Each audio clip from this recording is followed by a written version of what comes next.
क्या हम जो सोच रहे हैं वो सच है? आपने हम सबसे झूठ बोला है। हम जानते थे कि काका अच्छे इंसान नहीं है, पर आज इनका सच जरूर सबके सामने आ जाएगा। जवाब दो। राघव, कौन है ये? जवाब दो। राघव,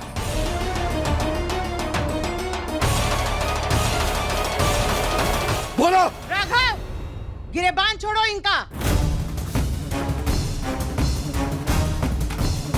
एक मौका तो दो, बता देंगे। ए जी सच बताइए ना, कौन है ये लड़की? बताइए ना। ये मेरी मुंह बोली बेटियां हैं।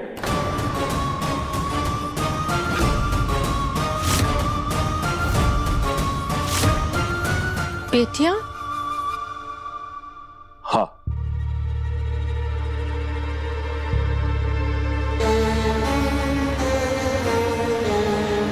जानकी के जाने के बाद मैं बहुत अकेला हो गया था। जीने का कोई मकसद ही नहीं था। मैंने सोचा समाज सेवा कर लेता हूँ।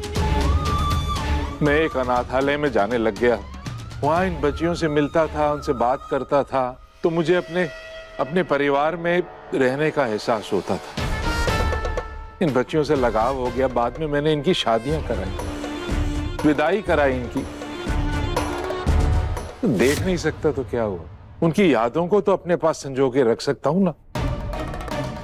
इसलिए मैंने उनकी तस्वीरों को उस कमरे में रखा हुआ है। मुझे कभी मौका ही नहीं मिला कि मैं आप लोगों को इस बारे में बताऊं, रह गई मुझसे।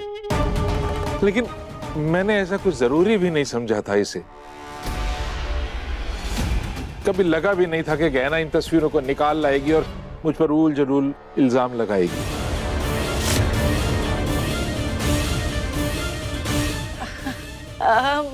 माफ कीजिएगा भाई साहब, हमने भी कुछ भी बोल दिया आपको। ये गहना है ना, इसके चलते हमारा भी मति भ्रष्ट हो गया था। माफ कीजिएगा। सॉरी, मैंने भी कुछ ज्यादा ही रिएक्ट कर दिया। ये लड़की हमेशा सबके बीच गलतफहमियां पैदा करती है। वही तो। अब गहना को क्यों दोष दे रहे? इन तस्वीरों को देखकर हम सबने भी गलत ही समझा था ना। तो गहना ने सवाल कर लिया तो उसमें गलत क्या है? और काका को पहले ही जवाब देना चाहिए था जब गहना इन फोटो को लेकर आई थी। हम में से कोई भी अगर इन तस्वीरों को देखता ना तो वो यही करता। गहना की कोई गलती नहीं है, उसे कुछ मत कहिए। ठीक है, नहीं बोलेंगे। तुम्हारा संदेह मिट गया ना। अब दे दी ना इन्होंने सफाई। अरे जब हमको जवाब मिल गया, हमारे मन में कोनो शंका नहीं है, तो बाकी सब काहे परेशान हो रहे हो? परेशान करके रख दिया है इनको। अरे हर बार वही बात। अब हाथ जोड़ते हैं, मेहरबानी करो, इनको आराम करने दो। सब अपने अपने कमरे में जाओ। ए जी चलिए आप हमारे साथ।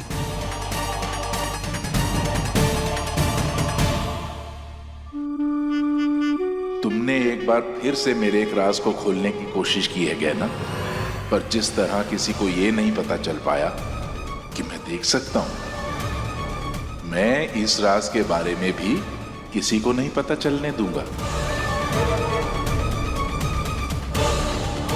हो ना हो, जिस तरह से ये सच नहीं है कि काका नहीं देख सकते, उसी तरह इनकी कहानी भी हमें सच्ची नहीं लग रही है। और इसीलिए अब हमें इन पर कड़ी नजर रखनी पड़ेगी और कोई ना कोई रास्ता निकालना होगा हमें इनका सच बाहर लाने का। हे ईश्वर, बहुत कोशिश करने के बाद भी मेरे अंदर वापस से जीने की आस नहीं जगा पा रही हूँ। इतने सालों में जो दर्द मुझे मिला है, उस दर्द में तकलीफ कम और गुस्से का एहसास ज्यादा हो रहा है। अब तो मेरे जख्मों ने भी भरना बंद कर दिया। इस जुल्म को तो मैं खत्म नहीं कर सकती, इसलिए अपनी जिंदगी को खत्म करने जा रही हूँ। मैं नहीं जानती कि आपकी मर्जी क्या है, लेकिन जो मैं करने जा रही हूँ उसके लिए मुझे क्षमा कर दीजिएगा।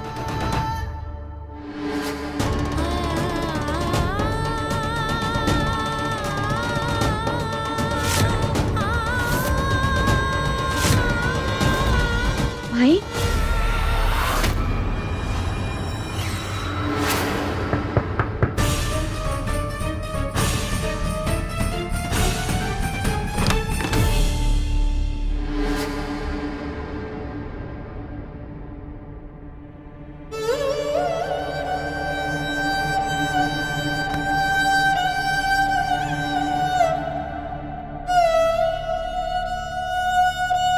नहीं, वो थोड़ी सी बेचैनी हो रही थी ना। तू चिंता मत कर, मैं ठीक हूँ।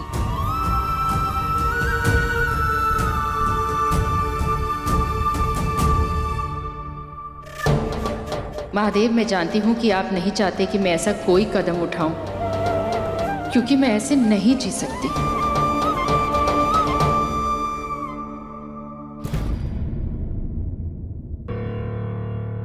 हमें कुछ समझ नहीं आ रहा है भाई, हम बहुत कमजोर पड़ गए हैं।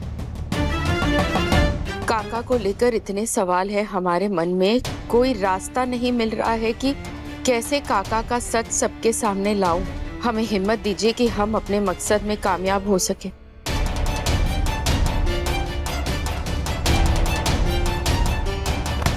कई बार ऐसा होता है कि इंसान का हौसला कम हो जाता है, लेकिन जब कोई बात समझ में ना आए ना, तो सब कुछ ईश्वर पर छोड़ देना चाहिए, क्योंकि उनकी मर्जी के बिना कुछ नहीं होता। वो जो करेंगे सब सही करेंगे।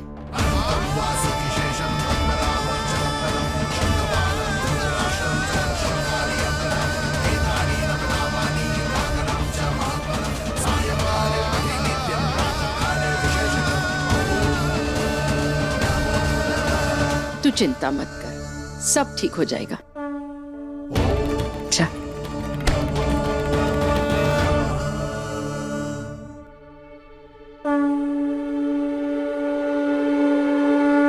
हे ईश्वर, जैसे आपने गहना को भेजकर मुझे बचाया है, वैसे ही गहना की भी मदद कीजिएगा। अब भगवान भी मुझे आयुष्मान और गहना को अलग करने से नहीं रोक सकते, लेकिन इस बार मुझे कुछ ऐसा सोचना पड़ेगा जिससे गहना आयुष्मान के पास कभी ना जा पाए, कोई चाह कर भी उसे ढूंढ ना पाए, और ना ही वो दोबारा इस घर में वापस आ पाए। लेकिन क्या तरीका हो सकता है?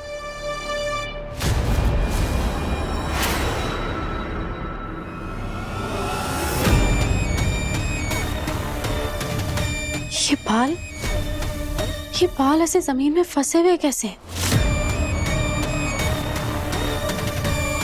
हाँ, अब मुझे समझ में आ गया है कि मुझे अब गहना के साथ क्या करना है। जिस तरह ये बाल जमीन में फंसे हुए हैं और जम गए हैं, उसी तरह मुझे गहना को भी फंसाना है, और मुझे ये भी पता है कि ये काम मुझे कहाँ करना है। कहना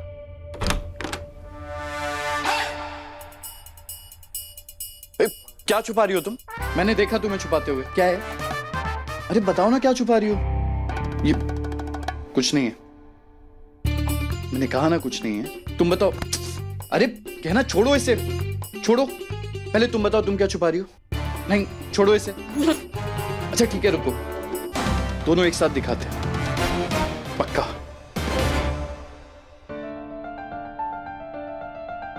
1 2 3।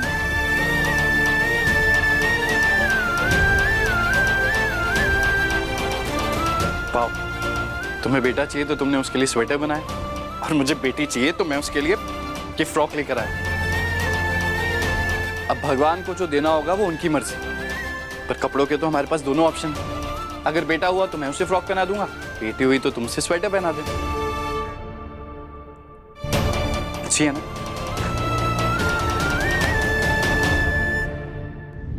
गहना के लेटेस्ट एपिसोड्स कभी भी कहीं भी अभी सब्सक्राइब करें दंगल प्ले ऐप। अपने पसंदीदा शो के फुल एपिसोड देखने के लिए अभी डाउनलोड करें दंगल प्ले ऐप।